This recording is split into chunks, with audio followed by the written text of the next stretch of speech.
Hello friends, welcome back to my YouTube channel.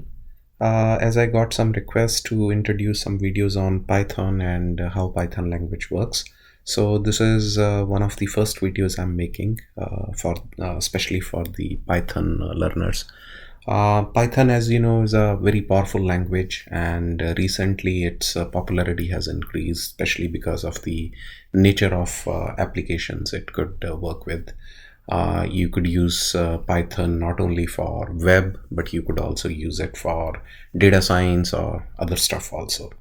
So without wasting much time on this, I think so let's see the first step in working with any language is to get the software, required software onto our PC and then start working with that. So let's see how we could use Python installer from the web and then install it on our PC.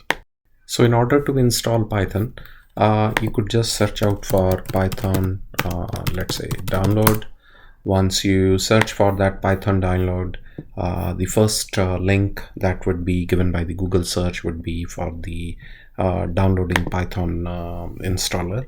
And based upon your like either you're working on a PC or let's say a Mac, it automatically detects it and offers you the latest installer for Windows or Mac. Both ways the installation is almost the similar one, but for Mac you would have some kind of a homebrew or any other package manager or an installer manager to actually manage that, so you could use that way also. But here we are going to install Python for Windows. So once I click on the download Python, so this is the latest one, download Python 3.11.4. These are the other maintained versions of the Pythons which you could see over here, or the specific releases when they were done. You could download those specific releases also.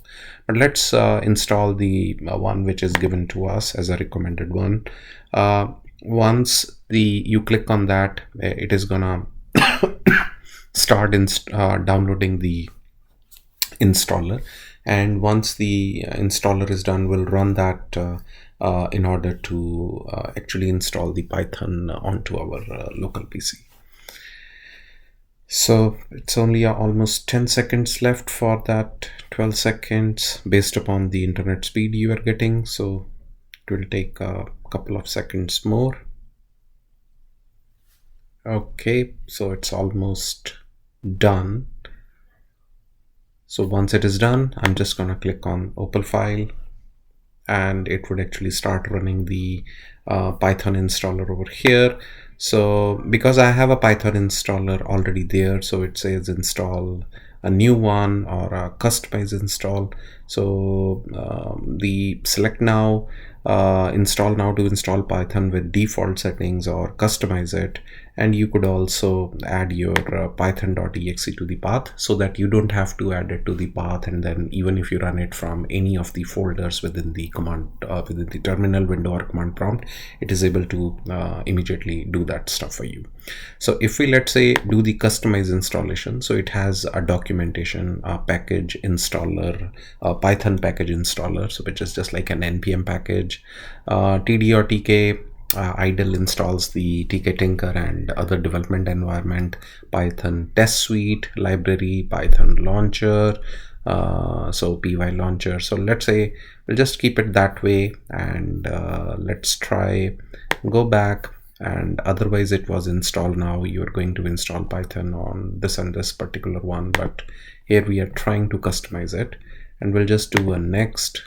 And so install Python 3.1 for all users. If you want it for a specific user, so you could do it for particular in your roaming directory that Windows maintains. But here, if you install Python 3.1 for all users, so you would see it's actually installing it over there, right? So once you click on install, let me just do an install. So it takes a little bit of a time to get those executables and everything onto our local PC. This is a 64-bit Windows I'm running, so automatically the installer detects that, and the installer is installing 64-bit Python stuff on our Windows. So once it is done, if you see, because it is going on to your C drive, so let's say the C drive is over here, and you could check it out on your program files, which is, let's say, this one, and the Python installer should be down here, which it should be actually, yeah. So this is the one where the Python installer is there, and that's where the whole installer gets the files dumped and everything into that, even the documentation or the features which you have selected. So I think so it's gonna take a couple of more minutes. So once it is installed, we'll continue from that particular moment again.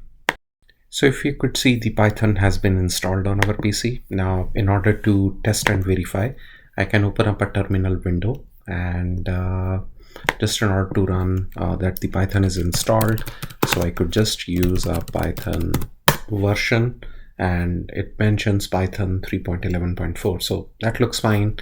Python is installed and it is working. You could use any editor, for example VS Code or anything, to actually create a program and run that.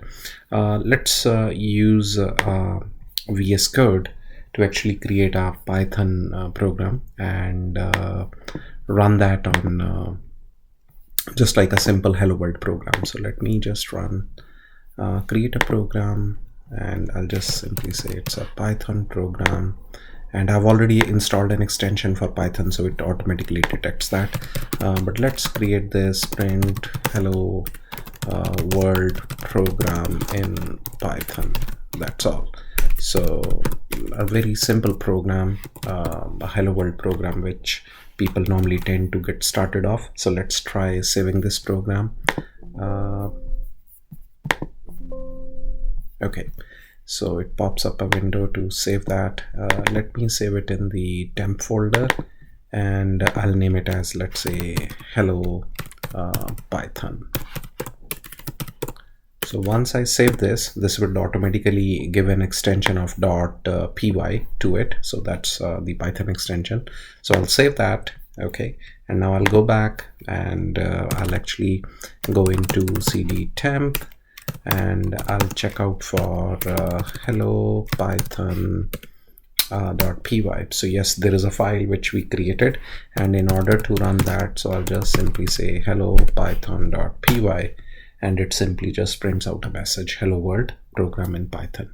Now that's a simplistic thing which you could get started off in really order to want to learn Python. So you get the installer, set it up on your PC, have a VS Code or Atom or Sublime or any other editor to start editing, and then we just created a small program like a print program to actually make sure that the Python is working, and we even tested like which version of the Python was there, that is Python -- version. So I hope guys this would help you to kickstart yourself, set up your PC for Python learning. I'll be coming back with more videos, so please stay tuned and have a good one.